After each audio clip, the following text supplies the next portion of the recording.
Hi, this is Trey Passer, and welcome to my film series reviews. I'm still on Volume 1, and of course, in Volume 1, I'm reviewing all the 5 films in the Planet of the Apes series right now. And I last left off with Escape from Planet of the Apes last Sunday, and this Sunday I watched Conquest of the Planet of the Apes. Okay, this movie stars Roddy McDowall, Ricardo Montalban, uh, Don Murray. Uh, Let me give you all the names. Those are the names I can remember. Uh, Hold on.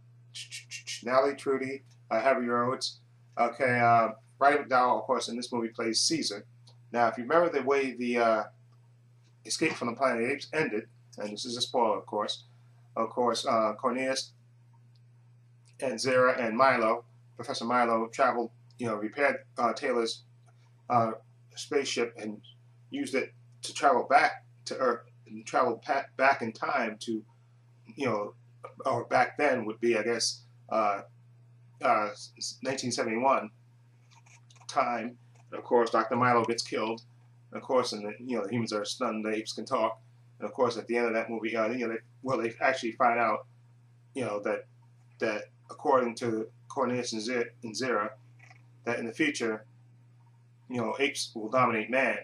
And it basically, they tell them how it starts, how man, dogs and cats gets wiped out, and then man takes ape as a pet, and then of course there's revolution, basically treats them like slaves, and then they revolt, okay, and that leads, of course, to the Planet of the Apes. And of course, the president's scientific uh, expert, Dr. Haslund, in the last movie didn't want this to happen, so he basically, hunted down these, the apes that got away. And of course, Zero was pregnant, and of course, and when they found that out, of course, they wanted to kill her baby, and of course, and they actually killed Cornelius and Zera, and they thought they killed her baby, but we know by seeing the end of the last movie that they did kill him. That Zera actually switched her baby with another ape who had given birth earlier.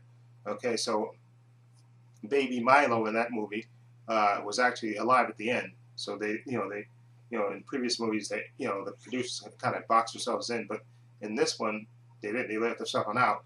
Okay, and of course, Escape from the Planet of the Apes made a lot of money, so they of course launched Conquest of the Planet of the Apes. And in this one, the story in this one is again by Paul Dean, who was a British writer. Uh, he, of course, continued the story of now called Caesar, and that Ricardo Montalban, who played what's the guy's name? He played Jesus Christ. Jesus, I'm trying to draw a blank on his name. He played Armando. I'm sorry, I'm drawing a blank on his name. Armando, who actually befriended, who ran the circus, and he befriended Cornelius and Zera, and he took in baby Milo, and actually he actually comes in this place.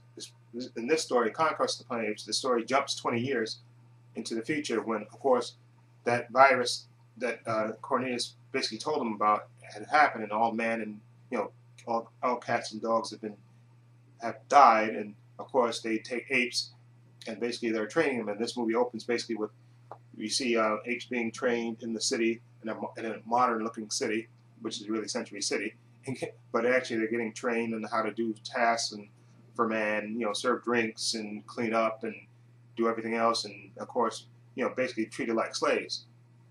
Of course, and into the city comes Armando, I guess is who's trying to spread, I guess, advertising for his circus. He brings uh, Caesar with him, and of course, he has him chained up like he's supposed to, and he has him dressed up, and people notice that. But he tells him he's in a circus, and he, and they're trying to put up they're putting advertisements up, and of course, this is the first time that not Cornelius, but Caesar has been around, and to see this, this the treatment of apes and how they're being basically used as slaves and labor and mistreated, and of course he's absolutely stunned by this. And of course Armando's trying to tell him to stay calm and not react because if they find out about you, they're going to kill you because they don't want the future to happen. Because you're supposed to be dead. So basically, he witnesses another act of brutality against an ape, and he basically shouts into the out, basically Inhuman, I think called Inhuman Monsters, and of course the guards notice this and they think, of course, the ape talk, and of course they're curious about it, and then Armando kind of claims that he said it, and of course there's another distraction, and they kind of make their way, they slip away, but of course the people are going to be looking for them because they've been passing flies around all day. So Armando comes up with a plan that basically telling Caesar to wait.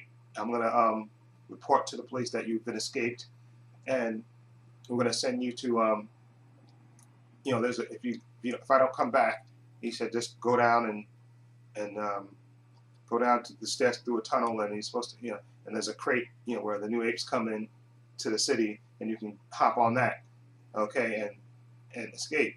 But of course Armando, when they find out about this, when the governor of this modern city, finds out about that supposedly there might be a talking ape there,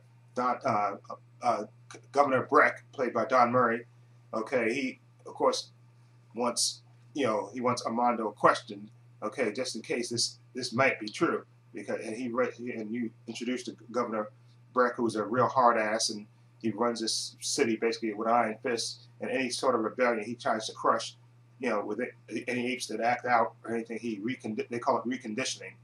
So basically you see a parallel also, which is great about this movie. You see the same parallel about what's happening at that time back then in the 70s with with the civil rights revolution.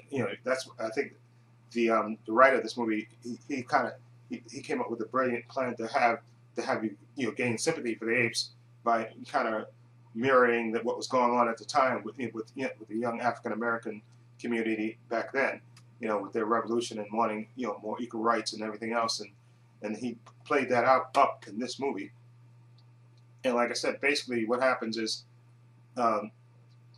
Caesar, on his way out of the city, he gets brought back into the city, okay, and basically gets conditioned into as a new ape, and then he gets taught how to walk, how to sweep up, and all these menial tasks and stuff. Okay, he gets basically assimilated in there, and he's still witnessing all these basically injustices done to his fellow apes. Okay, and then he actually decides, after witnessing some more brutality, and actually he gets sort of a sympathizer with him, because Governor Breck has a member on his staff, McDonald, an African American gentleman, who's basically, I guess he kind of speaks out a lot when Breck, because Governor Breck is a hard ass, but McDonald was always trying to, I guess, be a little bit more compassionate. He's like an aide, I guess, to Governor Breck, and he's always trying to get him to be more compassionate, not treat the apes so cruel, basically. And basically what happens is Caesar gets actually auctioned off, and he gets bought by Governor Breck, and McDonald basically handles him, and he finds out, because Caesar basically admits to him that he's the one they're looking for, the ape, that thought that possibly could talk. He's the one that they're looking for, and of course, and Breck, doesn't believe he's stunned, but he also sympathizes a lot with Caesar about, because Caesar wants to free his people. He doesn't want his people to be so cruel and mistreated, and since he's already intelligent, he figures that revolution, that's the key to freeing his people. And of course, McDonald tries to dissuade him, saying that, listen, you're going to fail. It's not enough of you. We have guns, and there's not enough of you. But he says, no, then we'll try again, and we'll try again, and we'll try again. And then basically McDonald basically lets him free, covers his escape and lets him go free while the governor is looking for this ape, which he actually figures out, because they actually get, which I left out, they actually get Armando under the threat. They have this machine, I forgot what they call it, but it's a machine that supposedly can make it tell the truth. And Armando basically jumps out the window, basically kills himself, so not to give up, Caesar. But of course, Governor Breck figures, of course, he killed himself because that is true, that he did have the talking ape with him. Okay, that the apes did survive, and of course they figure out later that of course this was Caesar, and but in the meantime, McDonald, like I say, he lets him escape, but then he gets captured on the way out, and then he gets brought back and tortured. He gets tortured basically until he basically admits that he can talk, and then Governor Breck, happy that he's right, says just go ahead and torture, go ahead and kill him, go ahead and electrocute him. But at this time, of course, McDonald, sneaks out and suddenly in the back, and he cuts off the power to the machines. So, but nobody notices, and of course, Caesar figuring this out, fakes being dead, of course. Of course, so and then they think he's dead, and then of course Governor Burke leaves, and McDonald comes back like nothing happened, and they leave, and then of course the technician unstraps Caesar, but of course he's still alive, and of course he chokes him, and what also I left out was Caesar, once he got assimilated back to the city, he starts training his fellow apes, to get since he's the most intelligent one to. He adjusts their orders when the human masters send them out to get stuff like ammunition and stuff. He increases the order, and they steal knives and weapons and stuff basically so they can be ready for their revolution. And then of course, then they go. They have a plan. Caesar has a plan, and they start taking over Ape, the command Ape. I think Ape Central. It's called Ape Command. I think Ape Command, where they basically have they train all the apes and stuff, and they basically they storm everything and they start taking over, and they basically have revolution. Okay, and this movie I really loved this movie because like I said, it paralleled the same like civil rights thing at the time. And I watched the unrated version of this because the rated version I had seen already, so I watched the unrated version. And the rated version, of course, is more bloody, of course, a lot more blood. You see a lot more blood than I remember from the regular version, of course, because it's unrated. And also, there's a speech at the end that Caesar makes, and that speech is still in there, but they changed the ending. Of course, they make because the theatrical, because they tested it in Phoenix where they normally test the movies, and people were shocked, because they brought their kids and stuff to it, where you saw the blood and stuff, and the way the movie ends, it's on a real dark note. So they went back and kind of re-edited the movie to get the speech that you really hear in the theatrical version, where Caesar is not so cruel, and basically he acts more. He makes that speech and he acts more compassionate, which Roddy McDowell had to dub in later. Okay, and they just did some camera tricks and close up on his eyes, and just played the voice track over it. Okay, so they changed it. So that's how that was changed around. And again, this movie was, like I said, this is probably this is just really good. This movie, like I said, basically it paralleled the civil rights movement at the time. And of course, the black audiences loved this. And then of course, like I said, the white audience loved it as well. Okay, like I said, they just toned down the blood, I think, a little, and like I said, made that compassionate speech. But like I said, because it's basically the civil rights. It was like basically the civil rights revolution, basically, in a way, with the apes, standing in basically for the African Americans, of course. And like I said, I really, really enjoyed this Conquest of the Planet of the Apes. Just like I said, Roddy McDowell gives a great performance, and I love that speech. And you can tell he's just.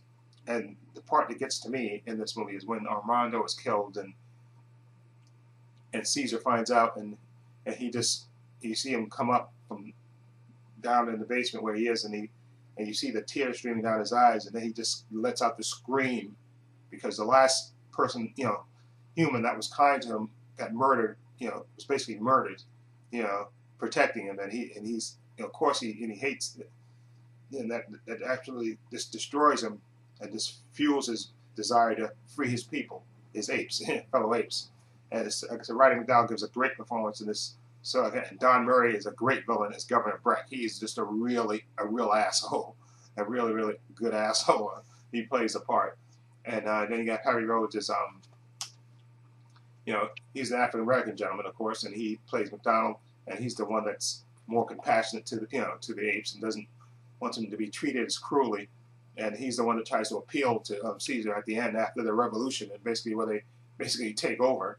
He tries to appeal Caesar to show compassion, and then Caesar makes this great speech that he makes at the end, and it's just a really, really enjoyable movie. Okay, so I definitely would recommend. I would give this movie a 7.5. This movie was directed by J. Lee Thompson, who I think he did some of the some movies with Charles Bronson, which I can't remember. I think he did The Death Wish, which I think it was him. I'm not positive about that, but J. Lee Thompson, who they actually originally wanted, to direct the first Apes movies, but he was busy doing other movies, so he couldn't do it. And plus, it took a long time for the original Planet of the Apes to get going from the production to from them having the movie to it actually getting it filmed. So he was busy doing other things, but they got him to come back, and he does a great job with this film. And like I said, they filmed this movie in the brand new Century City. A little backstory: the Century City, which was like back then, it used to be part of 20th Century Fox, a backlot, but they sold it off to developers to raise cash for the studio.